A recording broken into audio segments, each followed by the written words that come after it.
Quý tộc Đại Chu rất mê tín, tin vào phong thủy. Nếu trong gia tộc có người chưa thành hôn đã chết sớm, sẽ ảnh hưởng đến hưng thịnh của đời sau.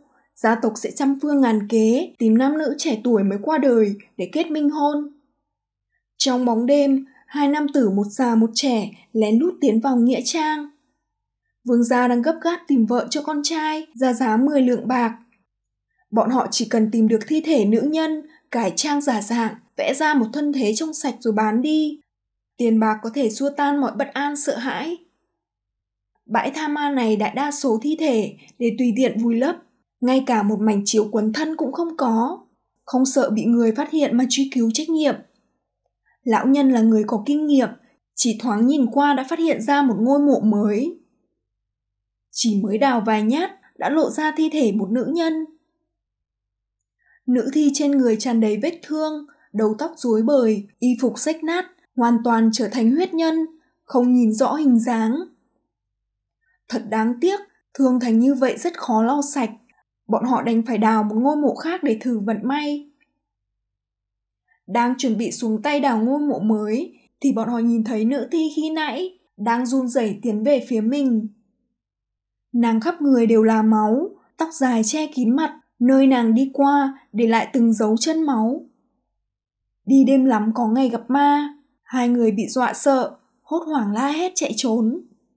Giang Tiểu Lâu gắng gượng đi được vài bước, nàng không còn đủ sức để chống đỡ cơ thể hư nhược, vấp ngã trên nền tuyết lạnh giá. Miệng vẫn không ngừng cầu xin bọn họ cứu mình, nhưng người đã bị nàng dọa sợ, sớm đã bỏ chạy không còn bóng dáng.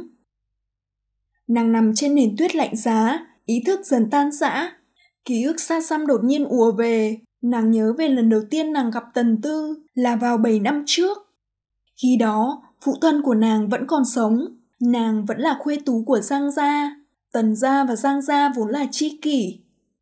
Trong rừng hoa đào, mưa phùn lất phất, nàng ngẩn ngơ ngóng nhìn Tần Tư múa kiếm trong tiếng đàn của phụ thân. Hôm đó, phụ thân nàng cố ý gảy khúc đào yêu như muốn gửi gắm kỳ vọng về một mối lương duyên, một cuộc sống hôn nhân hạnh phúc dành cho con gái của mình. Phụ thân muốn đem nàng gả cho Tần Tư, nàng không kìm được xấu hổ, hai má ửng hồng. Hoa đào rực rỡ, giống như lửa mùa xuân, thắp lên nỗi niềm tương tư trong lòng nàng. Thiếu niên ôn nhu đó, chỉ vài lần gặp gỡ đã khiến nàng siêu lòng. Rồi sẽ có một ngày, chàng sẽ đến cưới ta.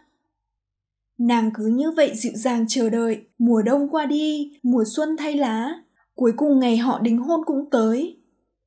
Trái tim nàng đập rộn ràng như một chú nai nhỏ, nàng chìm đắm trong hạnh phúc ôn nhu.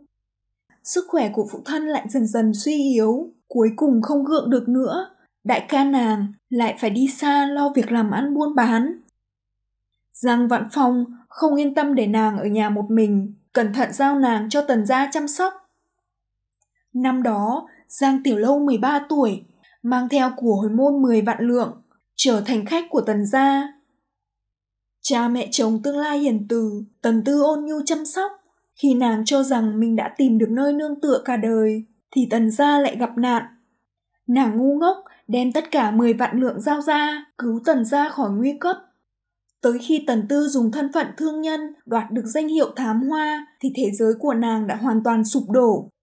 Tần Tư vì muốn củng cố quyền lực, muốn liên hôn với danh môn quý nữ, hắn ta ngang nhiên hủy bỏ hôn ước, còn an ủi sẽ cho nàng một nơi nương tựa. Trước mặt Tần gia cường thế, một cô gái yếu đuối như Giang Tiểu Lâu nhượng bộ, nàng nhường lại vị trí chính thê. 10 vạn lượng bạc chỉ đủ đổi lấy một vị trí tạm bợ trong Tần gia. Nhưng đây không phải là tất cả, mà chỉ là khởi đầu của kiếp nạn. Nàng càng lớn, càng trở nên xinh đẹp lóa mắt. Tần Tư cũng từng bước leo lên vị trí cao hơn. Vì ham muốn quyền thế, hắn hiến nàng cho Tử Y hầu Tiêu Quan Tuyết làm thiếp. Nàng nhất quyết không chịu nghe theo, lén lút mang theo vú nuôi bỏ trốn. Nàng muốn đi tìm ca ca, nhưng nửa đường lại bị Tần gia bắt về. Nàng khóc lóc cầu xin, nhưng cũng không cản nổi Tần gia lòng lang dạ sói. Bọn chúng đánh chết vú nuôi, bỏ đói nàng suốt 3 ngày. Sau đó trói nàng, nhét vào kiệu hoa đưa đến hầu phủ. Nhưng thứ mà Tiêu Quan Tuyết không thiếu nhất chính là mỹ nhân. Hầu phủ tràn ngập hoa thơm cỏ lạ, khắp nơi đều là nữ nhân tranh giành chém giết. Giang Tiểu Lâu còn chưa hầu hạ đã bị thất sủng. Huynh trưởng Giang Vãn Phong nhận được tin tức ngàn dặm xa xôi đến chuộc lại muội muội, lại bị Tử Y Hầu đuổi ra khỏi phủ. Giang Vãn Phong đệ đơn kiện lên nhà môn kinh Triệu phủ. Nhưng hắn chỉ là một thương nhân, làm sao bì nổi Tử Y Hầu ngập trời quyền thế. 80 bản tử đánh xuống, mạnh mẽ cướp đi tính mạng hắn, cũng hoàn toàn đánh mất hy vọng của Giang Tiểu Lâu. Tin huynh trưởng qua đời truyền đến, Giang Tiểu Lâu đang quỳ xuống rót rượu như một nô tỳ cho đám quan to hiển quý trong một tử lầu. Vì quá thống khổ, nàng vô tình làm đổ rượu, suýt chút nữa bị Tiêu Quan Tuyết sai người kéo ra ngoài đánh chết. Chỉ vì một cái liếc nhìn của Bùi Tuyên, Tiêu Quan Tuyết liền đem nàng giao cho hắn.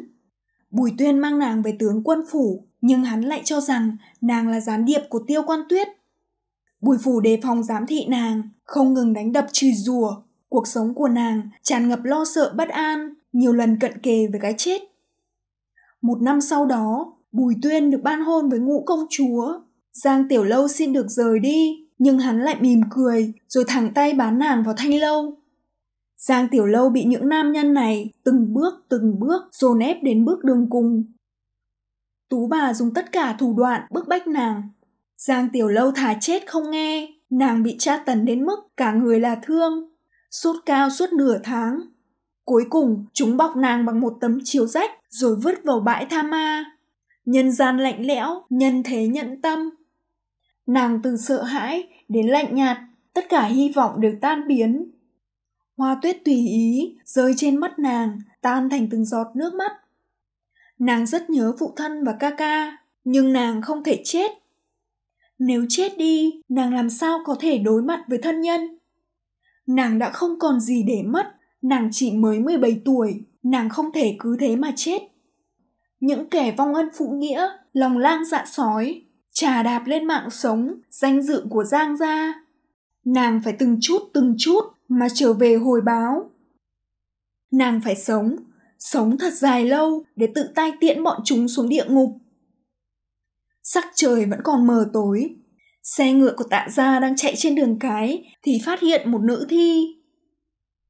Tạ Liên Thành mang theo tùy tùng Hoài An tiến tới xem xét.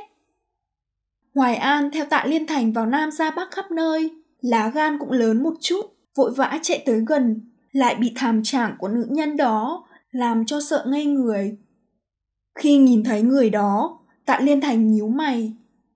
Nữ nhân này toàn thân từ đầu đến chân đều là vết thương, nằm yên không nhúc nhích như một pho tượng. Đứng từ trên cao nhìn xuống, có thể nghe tiếng hít thở yếu ớt giữa màn đêm yên ắng, máu của nàng nhuộm đỏ cả một mảng tuyết. Một đường liều mạng từ nghĩa trang bò ra, Giang Tiểu Lâu hầu như đã tiêu hao toàn bộ khí lực. Khi nàng gần như bị tuyết trắng vùi lấp, đột nhiên nghe được tiếng bước chân sàn sạt truyền đến. Bởi vì hoàn cảnh xung quanh rất yên tĩnh, làm cho tiếng bước chân của người nọ vang lên rất đột ngột. Hắn từng bước đi tới, từng bước chân nhẹ nhàng, lại như nhịp trống đang đánh vào lòng nàng. Có người đến rồi. Trái tim của nàng trong nháy mắt bắt đầu nhảy lên mãnh liệt, không kiềm chế được.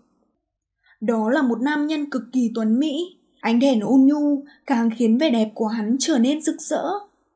Nàng liều mạng bò về phía hắn, nhưng thân thể lại không thể nhúc nhích, chỉ suy yếu cầu hắn cứu mình. Âm thanh của nàng bị gió thổi tan, nhưng Tạ Liên Thành vẫn nghe được từ trong lời nói của nàng có sự tuyệt vọng bi phẫn. Nàng không muốn chết, cho dù toàn thân là máu, thân hình không nhìn được rõ ràng, nàng vẫn không muốn chết. Một khắc chấn động đó khiến cho vẻ mặt của Tạ Liên Thành ngưng trệ. Hoài An biết nàng xuất thân không sạch sẽ, những vết thương trên người nàng cho thấy điều đó. Hắn không muốn chủ tử dính vào. Nhưng Tạ Liên Thành lại ra lệnh cho hắn đưa nàng tới y quán. Hoài An hết sức bất mãn về việc thiếu gia nhúng tay vào việc này, nhưng hắn cũng không dám nhiều lời.